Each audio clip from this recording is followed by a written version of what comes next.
मंगळा भेट घेण्या भीमेची निघाली तुझ्या नाम घोषात इंद्रायणी.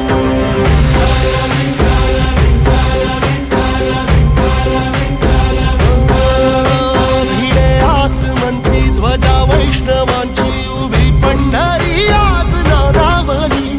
तुझे नाव ओठी तुझे रूप ध्यानी जीवाला तुझी आस गाला घरी. जरी बाप सार